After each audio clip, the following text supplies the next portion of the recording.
So a working definition of mindfulness practice is it's the brain paying attention with what's going on right now without judgment. By judgment, I mean this.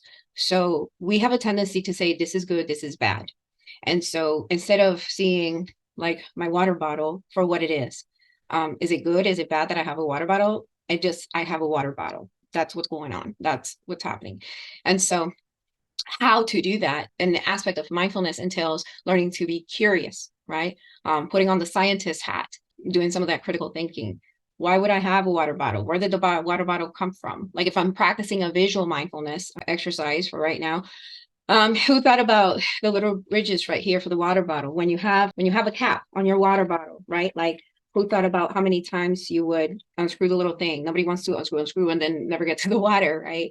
So all these things, learning to be curious. Okay, so it's more than just being alert, being mindful. I think sometimes those things are used equally, and they're not necessarily, especially if you're more anxiety driven. Sometimes people will feel like they lose their edge if they're not like on that up tempo, they're going to miss something. And I promise your brain actually can use more resources if you're just a little bit more relaxed. Okay, mindfulness is a concentration tactic, so make no mistake, it's based on a lot of good and produces a lot of good, but it is a tactic. There's different research that talks about how it does have good health benefits with prolonged stress, blood pressure, reduce anxiety, mental fitness, resiliency. If your kid is, it depends on what your child needs, right? As to what sports or activity maybe you can encourage them in. But the martial arts, these particular ones, which are typically associated with elderly at a park somewhere, Tai Chi, but they really do incorporate learning how to manage the energy that's in the body. And so they really are good. I know they can be expensive, and I'm not saying everybody needs to go out and do Tai Chi now, but they really are good for learning how to manage that energy in the body. So I just mentioned cognitive behavioral therapy, which is the most proven and at least researched therapeutic modality that we have. Not the only one by far, but it's been around for a while, and we lean on it a lot because it has to do with changing our thinking. What happens is sometimes your child or you may know what to do, but you don't know how to get there and do it. And like there seems to be a disconnect. And so for that disconnect, that's where mindfulness comes in, because I'm going to read on here. I'm not going to read all the slides to you, I promise. But a situation is regarded to have or produce its own valid presentation and effects without judging the reality. The key is the relationship between thoughts and feelings experience. When I think this way, when I'm thinking you don't care, then I'm going to feel unloved, or I'm going to feel like I'm alone and I have to figure it out anyway, and whatever. And we use this metaphor in mindfulness where when people, and this is true, I lived in West Texas in the desert, so this is true.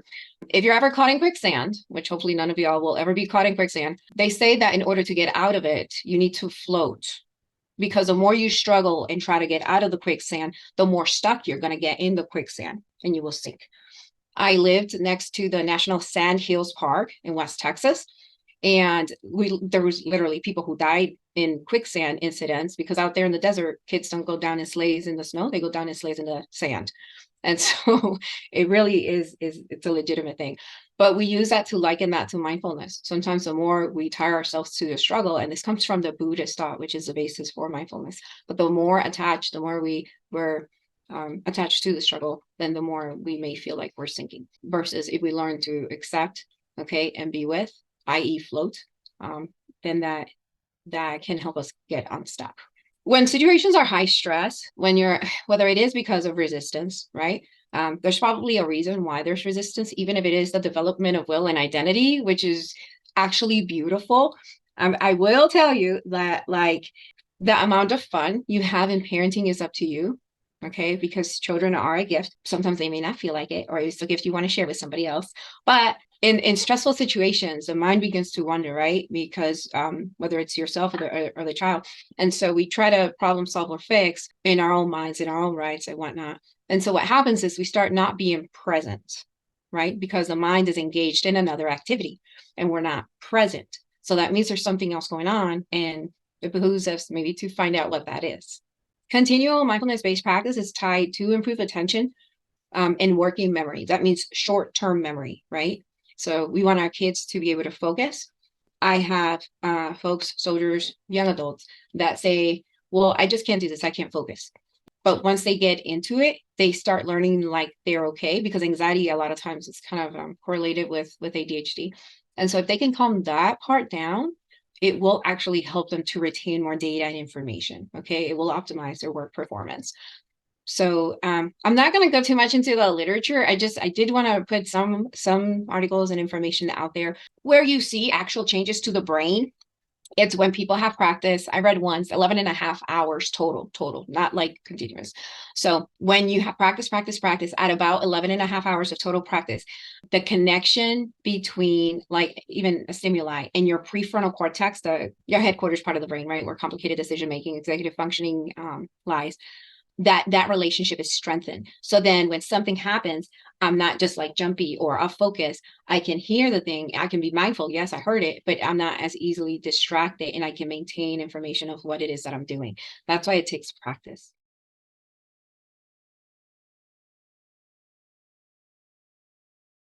In about 5 seconds, you're going to hear the bell, and I'm going to talk to you like you've never done this before. I'm guiding through the whole thing.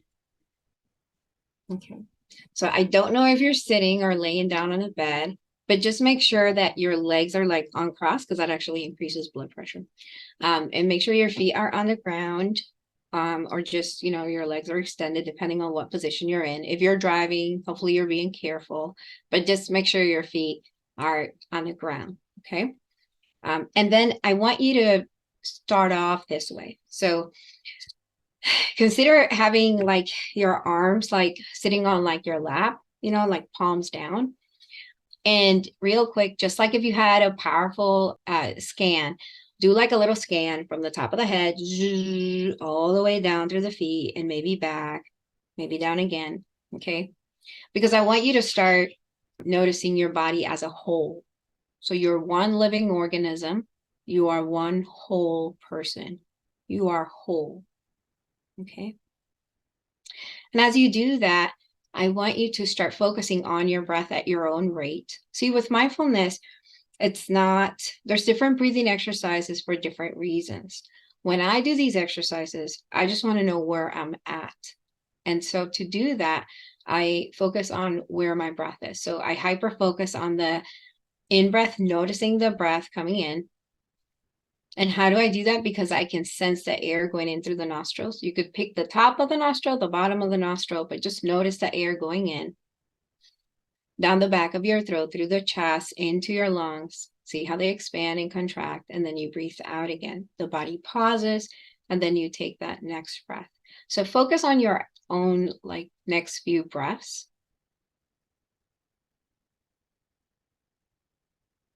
And just begin to notice where you feel either the most emotion, the most feeling, or the breath the most.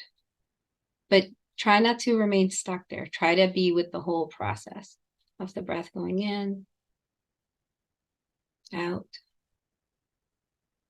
again.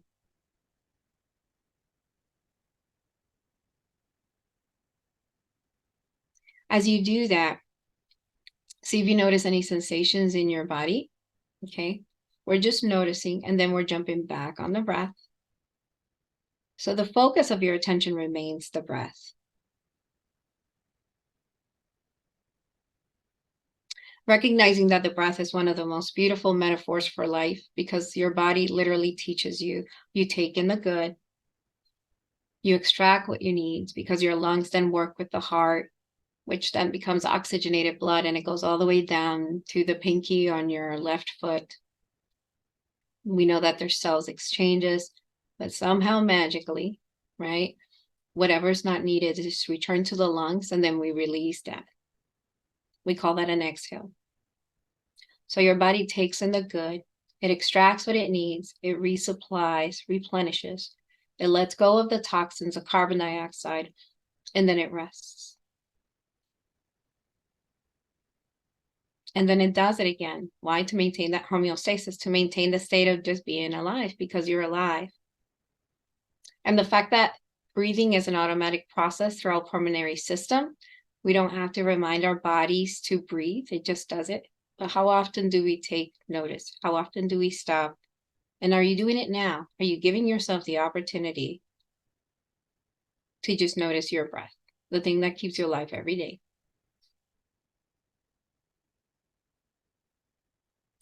As you've been doing this, notice maybe where your mind has gone. Being aware of our patterns is actually, it's a good thing. But when you're trying to do the breathing exercise, refocus back on your breath. So you're noticing things, the thoughts, because you will always think. You're a thinking being. But use your breath as your anchor when you're doing the exercise. It is an exercise. Notice any feelings that came up. Focus back on the breath.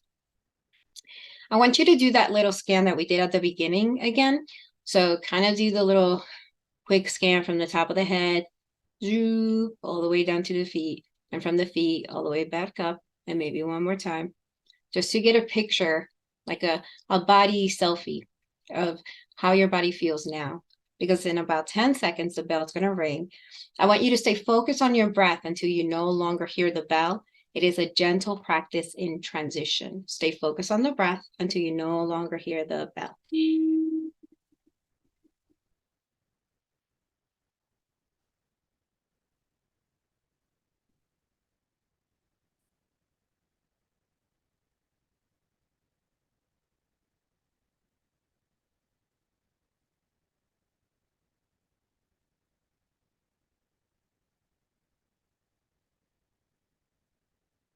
Okay. So I just wanted you guys to notice the kind of like during the exercise, when the change happens, because we go through transitions every day, all the time. And so notice how you respond. Notice how your body responds to a transition. It's like a signal. Notice how it responds during the transition. Okay. And notice how you responded to that. Because if you judged it one way or another, like, oh, that was good, this was bad, just take notice of where you're at in your journey, that this is what you're doing. Okay. It's just an exercise on self-observation and acceptance. I know the focus, I think, today is like adolescence, but if people have little kids, you can do something like this with them, but just do, it's like a start light glow type exercise, especially at bedtime. And so you would talk them through and you could name the body parts. So for example, as they're laying down in their little beds and you're trying to tuck them in the bed, say, okay, we're going to do our star exercise or breathing exercise, whatever you want to call it, our glow. And so, and tell them, okay, start focusing on your breath. Let's focus on our breath. They could put their little hands on their heart or what have you, and start focusing on your breath. Now imagine that there's this beautiful, powerful, golden looking star, and it's just kind of radiating this loving energy. And it's just like gold, because you're gold. And it's just going down, trickling down all the way from the top of the head, through your neck, your shoulders, your arms, all the way through your stomach, and everything's calm and calming all the way down through your legs and feet, and you can expand on that as you wish. But it's a little exercise to start teaching them how to do a body scan, and how to learn a mindfulness exercise. So how mindfulness helps with emotional regulation. Cognitive, if when we learn to regulate our emotions and yes, our thinking, it can have lasting effects in us. We've talked about the fight, flight, freeze response. Dr. Walker mentioned that earlier. That's not just for physical safety, right? It's also for psychological. And one of the things that children sometimes deal with, and sometimes we're guilty of it, either for ourselves or perpetuating this aspect. And it's the aspect of shame, right? And I do like to touch on shame because I feel like we all deal with it every day. Like, oh, I was a bad parent, or a kid thinking that they're whatever, they're not loved or something because they did something bad. I have no idea. But when that happens, we have to talk about it. We have to talk about shame. We have to talk about how everybody feels that way sometimes, and normalize feelings and emotions where we can, so that they're not operating out of that in their lives, or we're not operating out of that in our lives, and we're building an environment that's accepting, loving, and productive, right? Because we want our kids to succeed. So this is just additional stuff, but like, mindfulness is associated with pain reduction. Pain is subjective, right? It doesn't mean it's not real, but mindfulness can be used as a therapeutic intervention for people when they experience pain. I don't know how many of you guys may experience pain for different reasons, so I just wanted to throw that in there. couples that have higher attachment anxiety, and because we work with military population, sometimes there's a lot of going away and coming back depending on people's jobs. And so there's a lot of stress. It's very high anxiety producing and attachment anxiety producing, which means more stress chemicals, right, in the body. And so can that impact somebody being mindful? Yes. But when people practice mindfulness skills, even as a couple, it does help to increase intimacy, communication, satisfaction, acceptance, and that feeling of closeness, which helps with the distress. How do you do that? So this is really short, this exercise. I know it says exercise 3, it's probably exercise 2. Sorry, I was editing some of my slides. But the palm exercise is good for that. It's good for self, and it's good to do with a partner. You could also do it with a kid if your kid is having, if you notice maybe they're having attachment issues, and this is something you could use to talk with them about that. But basically, you would start off with kind of like your hands like this, and then you take your time. So for myself, when I went through this training, we did this for 20 minutes. So we really, really, really took our time. But you can do it in a matter of like a minute or 2, 3 minutes. It's up to you, 5 minutes, however much time you want, or in your own personal practice, right? So you put your hands like this, and then you bring your hands you can do it with me now, maybe, but super, super slowly. Okay. And so what you begin to notice is hopefully the energy. We know that there's kinetic energy, potential energy. Hopefully you can sense any kind of air or temperature that your fingertips are touching. How does it feel? So how does it feel as your hands are coming together? What touches first when they touch? Notice the first thing you do. The first thing I want to do is like correct. Why do we do that instead of going with this natural gravitation thing, right? Why do we do that? So notice what touches first. Notice how that feels. Let the hands come completely together. Do a small little press. And then start taking them apart. Notice what comes apart first. How does it feel? How does it feel as the hands are coming apart? Very, very slowly. And notice perhaps a change in energy or pressure, just like an exercise like you were doing at the gym, when the hands are kind of coming apart, and just see what kind of feelings that rises up inside of you as the hands then come apart. Okay. If you're doing this for yourself with a couple or somebody else, hopefully it can produce some really good conversations about the experience. And you need to allow time for the experience to be meaningful. But that's called the palm exercise. So in enhancing relationships with kids, externalizing behavior, we call sometimes when kids blame other people, we tend to blame other people too, or we come up with excuses. It's because. And so if we can learn to be present, it will decrease some of this. It may also decrease any negative internalizing type behavior. We know that sometimes depression is correlated with anger that's suppressed, because if it's not okay to be angry, then what can I do with how I'm feeling, right? And so just to have self-compassion and allow time for that maturity and process of growing up and all of that. And also for parental stress. The reason why we're going over this is because we realize it's not easy. And so just like if you're in the airplane and they say, put your oxygen mask first, mindfulness is saying, hey, pay attention to you, pay attention. Can you be with yourself? What's going on here? These are just some comments from service members, people that have like participated in some of the mindfulness groups, because they are adolescents in that psychologically, these are young adults. Okay.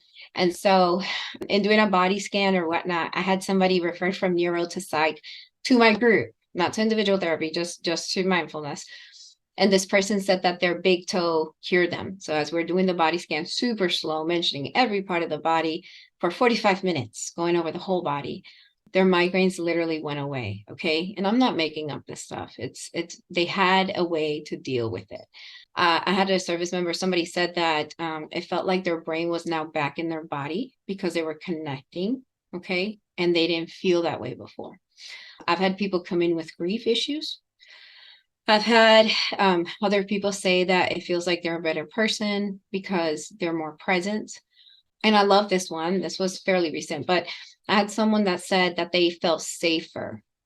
And when different things have happened in life, even if it is just believing in yourself. That's huge. So I'm very happy for that person. John Kabat-Zinn is one of the like American fathers of this whole mindfulness movement, as an intervention and coping.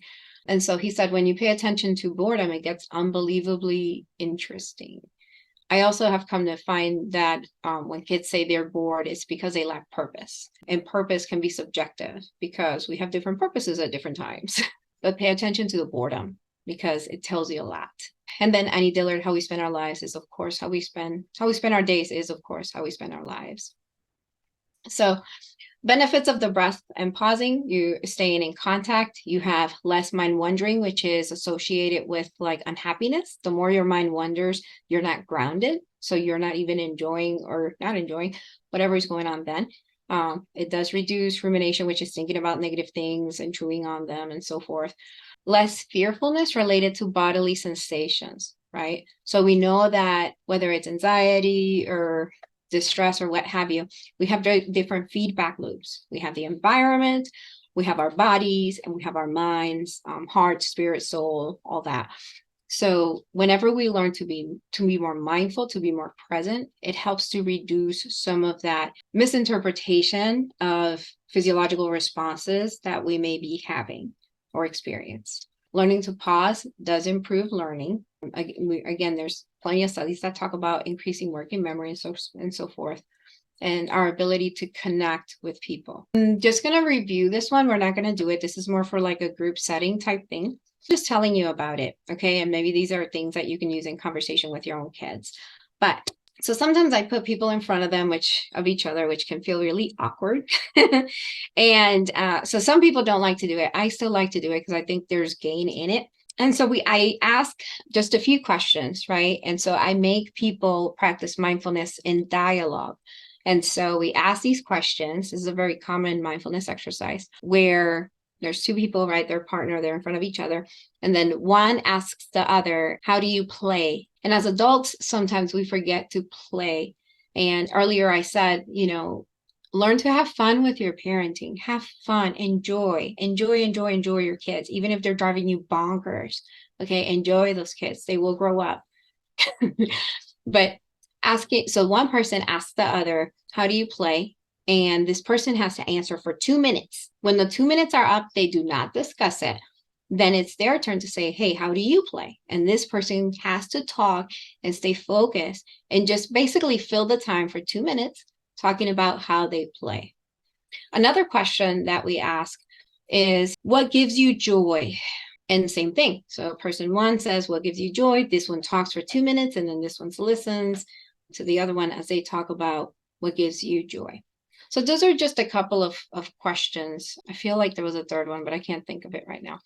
And during that time, what people are supposed to notice is really look at the person in front of you, see if you can notice what they're experiencing. And even then, understand that your interpretation of what's going on with them is part of your own internal experience. If we want to know what's going on with people, this is just a good interpersonal tip, ask, right? Because at least you have some verbal data, something else to go by besides your own impression of nonverbal cues. So it's just a neat exercise, but we can practice mindfulness if we're really looking at each other in dialogue, and it will help us sometimes not to miss things because we're so worried about maybe defending our viewpoint or getting them to do what we need for them to do. I suggest we start by connecting with the self, with our sense of self, learning to observe or learning to accept, remembering that acceptance does not equal agreement. I can accept a reality. That doesn't mean I have to like it. But the more quickly you try to accept the thing and say, well, fine, it is what it is. When you say that, but you're not happy about it and you're still wishing for things to be different, you have not accepted. And that's a really tough thing to learn. And again, it takes practice. And I'm talking about practicing mindfulness because I'm sure there's different situations in life and you're like, well, no, I can't accept this. You're right. So this is in the context of practicing mindfulness, okay?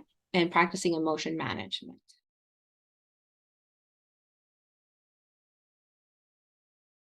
Question number 1 came from Mike. What's up, Mike? Uh, do you have tips for helping kids who are really intolerant of boredom, particularly as someone who works with kids but isn't a parent, so I can model day to day? One of the things that I would go for is sensory. We have five senses, right, which communicate to the brain.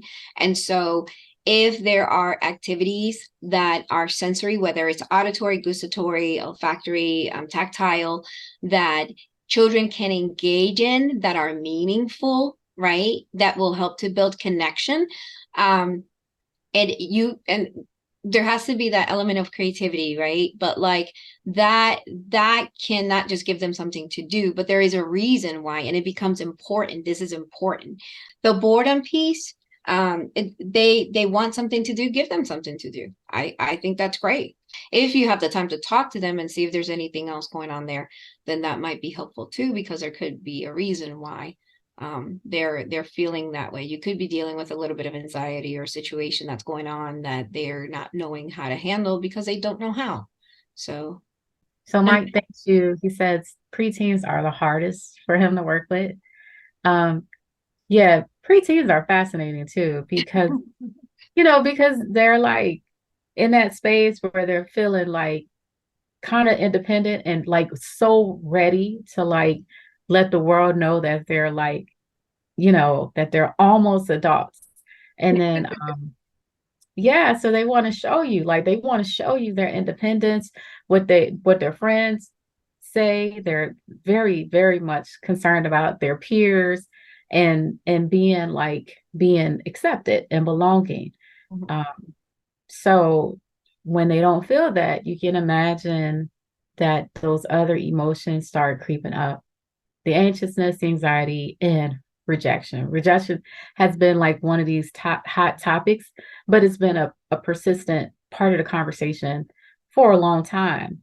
Um, and so thinking about how mindfulness has this huge component of accepting and also being present and being able to help a teen or preteen understand, that they are accepted and how to validate themselves and how to embrace being present in the moment, what that can do for them as they take those skills to different situations. I don't know if you're familiar with there's this exercise where it's like sort of like a face mask, and you could just do a line on one paper, or you could just take a paper and flip flop it.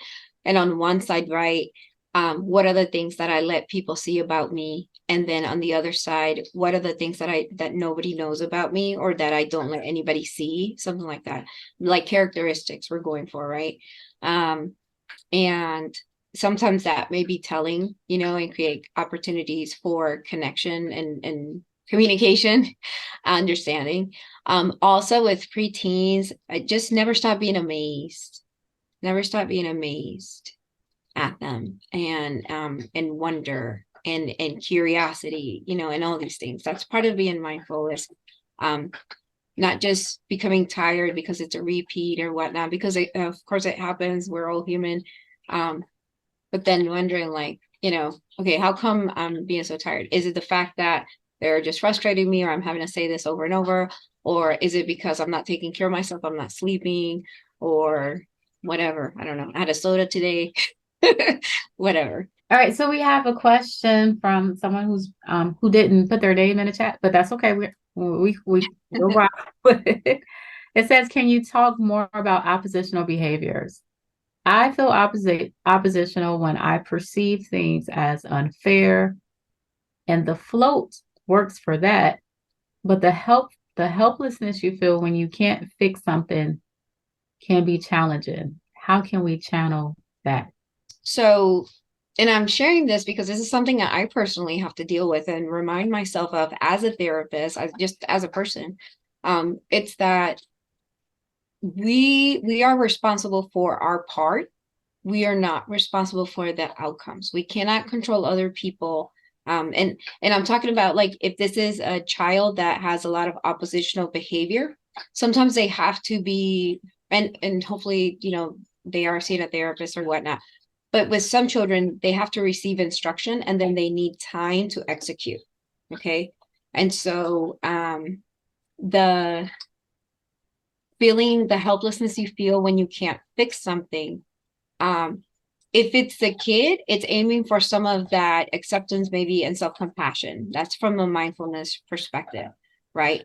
And then trying to problem solve. And depending on their age, you may want to ask them the questions to help them problem solve, because there comes a certain age when they're able to start thinking on their own, where you want to you want to grow thinking children. You want them to be able to think on their own. And so what kind of questions do they need to ask themselves to get to where they need to be? I would not make it that obscure for them. It just depends on their age, right? And maturity and all of that. So maybe they just need to learn to self-soothe and have the different coping skills. Maybe they need to think about the why, or what's going on, or how can I deal with this? And if it's for the parent or adult, give yourself some slack, because I bet the fact that you're even in this chat, you're probably doing the best that you can, and continue listening to the podcast and coming to the support groups and stuff like that. But cut yourself some slack, because if you're trying, hopefully, kids know when you're trying, and they know when they're trying your nerves. They know that too. So I think sometimes we assume mindfulness is just the deep breathing and the relaxation, or it's these exercises. But Dr. J kind of highlighted how sometimes it's the conversation and it's encouraging the self-exploration that becomes like the game changer.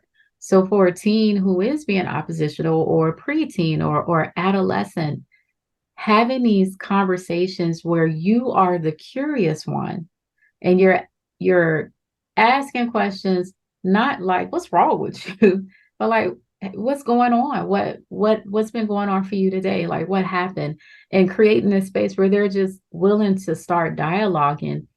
That's one way that their awareness is heightened. And then telling them, or kind of teaching them how to ask themselves those questions and to get those answers, is really the part where they start being able to regulate, emotions. The emotion regulation is coming from how I'm thinking about it, right? The thoughts are like, just, they drive the emotion. So really just encouraging them to pause. The deep breath will give you the space. It'll give you the pause. It'll give you time to start thinking about things differently. And so encouraging our youth, or the people that we're working with, to create that space, that time, grounding ourselves, that creates that window. And in that window, that's where we start figuring out, okay, what next? Is that how I'm thinking about things? Is it, how should I, not necessarily how should I be thinking about things, but what other ways, or what else is going on, or, what happened that's impacting me in this time and space, or whatever. There's a lot of room for exploration. So I just wanted to kind of like highlight that. No, absolutely. Thank you. We also use that term of like alternative interpretations, which is what you're saying, like, are there other ways that I can look at what's going on? For me, I want to thank you for allowing me to take up this chunk of your time. We all know that lives are busy. And so thank you for making the time and listening through whatever part you've listened through. And yes, I do hope that you got something out of it. I know that there's good information in there. No, we're not able to just apply everything at once. So take it one day at a time. Okay. If you're going to start a mindfulness practice, and you've never done it, start with the 2 minutes. Okay. I hear doctors sometimes tell people breathe for 1 minute. And yes, it's doing something if you're doing it, but if not, then by golly, practice by science and do 2 minutes.